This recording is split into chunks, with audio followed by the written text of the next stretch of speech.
Assalamualaikum warahmatullahi wabarakatuh.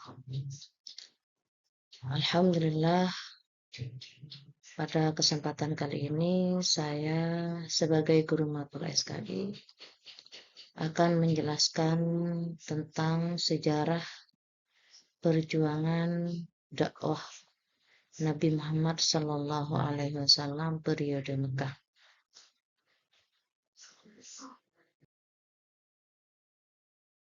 Yang pertama yang saya akan bahas di sini yaitu mengenai tahapan dakwah Nabi Muhammad.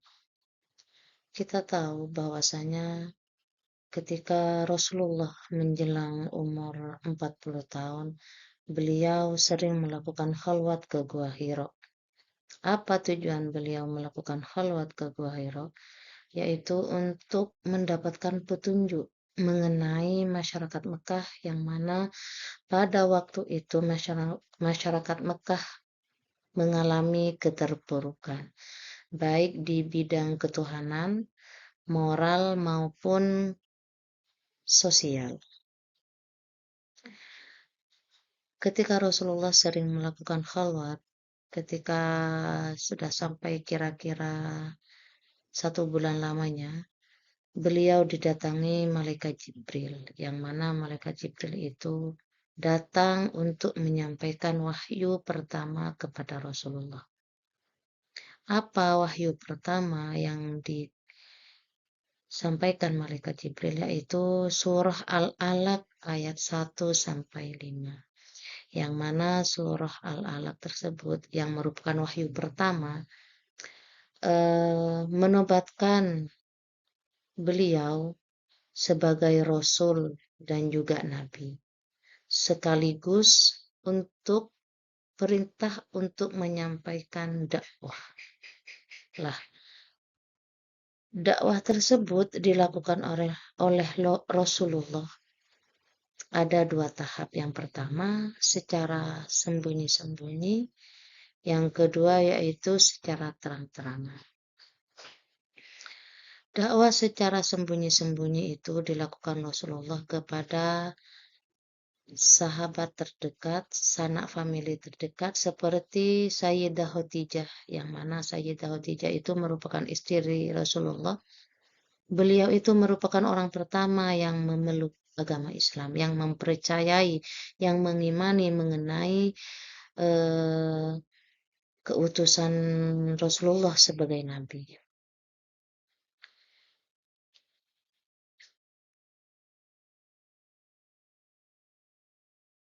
Setelah melakukan dakwah secara sembunyi-sembunyi, turunlah wahyu Allah yang memerintahkan Nabi Muhammad untuk dakwah secara terang-terangan, yaitu surah Al-Hijj ayat 94. Yang awalnya Rasulullah melakukan dakwah secara sembunyi-sembunyi itu hanya dilakukan Rasulullah mengajak para sahabat dan juga para handai tolan atau kerabat dekat. Sekarang Rasulullah sudah dengan diturunkannya wahyu ayat 94 surah Al-Hijj, Rasulullah mulai melakukan dakwah secara terang-terangan. Nabi Muhammad mengajak secara terbuka di depan masyarakat Mekah.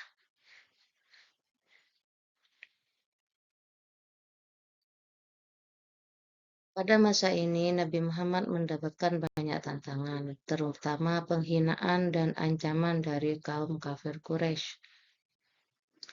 Kaum kafir Quraisy juga menganggap Nabi Muhammad gila karena menurut mereka ajaran yang disampaikan berbeda dengan ajaran nenek moyang yang telah dipercayai sejak dulu.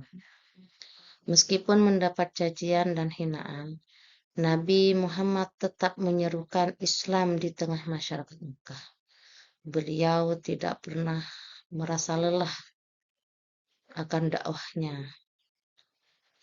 Tahapan dakwah Rasulullah di Mekah ini berlangsung hingga peristiwa hijrah ke Madinah pada tahun 622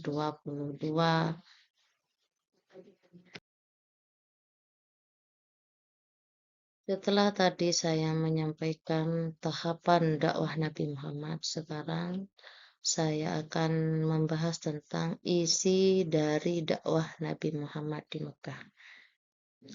Pada masa jahiliyah, masyarakat Mekah tidak hanya menyembah berhala, tetapi juga suka melakukan kemaksiatan dan berpesta pora.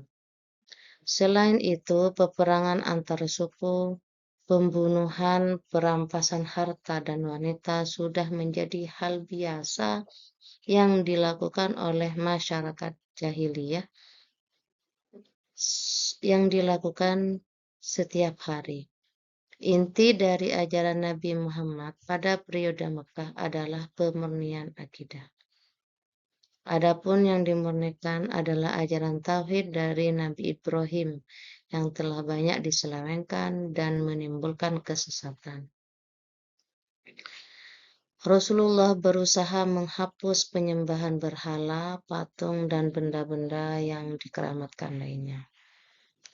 Selain itu, Rasulullah mengubah kebiasaan taklid kepada nenek moyang dan meluruskan segala adat istiadat, kepercayaan, dan upacara-upacara keagamaan.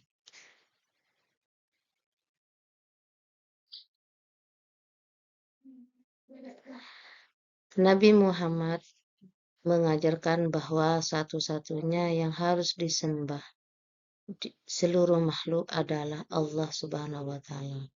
Selain itu, Rasulullah juga menanamkan kemuliaan akhlak, menegakkan keadilan, dan menjunjung persamaan derajat. Cukup sekian yang dapat kami sampaikan, kurang lebihnya mohon maaf. Assalamualaikum warahmatullahi wabarakatuh.